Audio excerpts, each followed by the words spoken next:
हमें मांस क्यों नहीं खाना चाहिए? तो देखिए, मांस खाने से हमेशा हमारी खराबी होती है, हमारे हानि होती है। अब कैसे होती है, चलिए समझाते हैं। आप देखे होंगे डॉक्टर घर में जब कोई व्यक्ति जाता है खून चढ़वाने के लिए, तो वो क्या करता है, खून लेने के लिए अपना ब्लड ग्रुप जो जिसका सेम हो उसके पास जाता है और वो देता है। तो उसमें भी क्या क्या चेकिंग की जाती है कि उसमें कोई रोग ना हो, कोई बीमारी ना हो, उसने शराब ना पी हुई हो, मतलब उसकी भी चेकिंग की जाती है जो इसको ब्लड दे, ब्लड डोनेट करे। ऐसा क्यों पता है? क्योंकि उसका जो बीमारी है वो दूसरे के शरीर में ना जाए, इसीलिए। और फिर भी लेने के बाद भी उसको फिल्टर किया जाता है। ऐसा नहीं लेके किसी से भी और चढ़ा दिया, नहीं, उसको ब्लड लेने के बाद उसको फिल्टर करके अच्छा से उसको फिर दूसरे में चढ़ाया जाता है। मतलब एक प्रोसेस होता है, उसके बाद ही किसी को ब्लड चढ़ा सकता है। तो सेम इसी प्रकार से जब आप मांस खाते हैं, तो जिस पशु का आपने मांस खाया है उसको भी अगर कोई रोग है, कोई बीमारी है, किसी प्रकार का कोई कष्ट है, तो वो ऑटोमेटिकली आपके शरीर में भी वो आएंगे, वो आके आपके दुर्गति कर देंगे। पहला कारण इसलिए हमें मांस नहीं खाना चाहिए। और दूसरा कारण, उसको कष्ट होती है।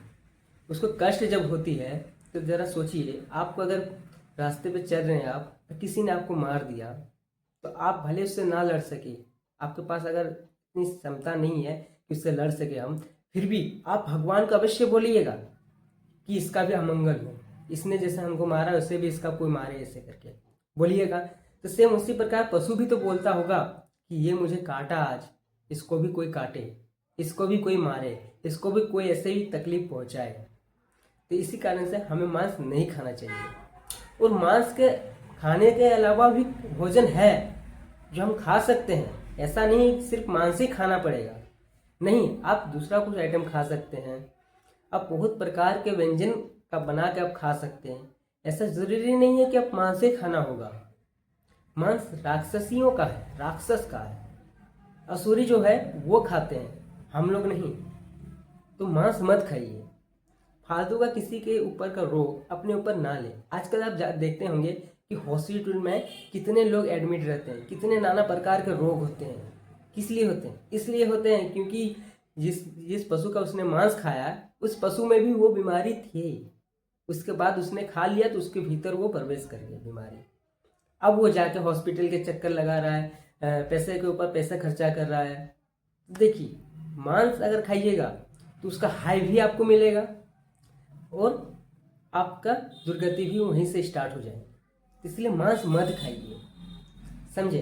और बात बात पे किसी बच्चे को मांस अगर नहीं खाता है तो उसको ज़बरदस्ती करते हैं कि क्यों नहीं मांस खाते हो। अरे भाई, उसका मर्जी हो, नहीं खाने का इच्छा है तो आप ज़बरदस्ती किसी को क्यों करते हैं? किसी को ज़बरदस्ती मत कीजिए। वो नहीं खाना चाहता, नहीं खाना चाहिए, आप भी सुधर जाइए और मत खाइए।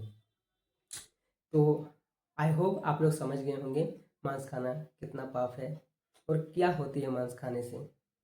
तो सभी को श्री हरिवंश, सभी को राधे राधे। मांस मत खाइए, भजन कीजिए, नाम जप कीजिए। राधा वल्लभ श्री हरिवंश।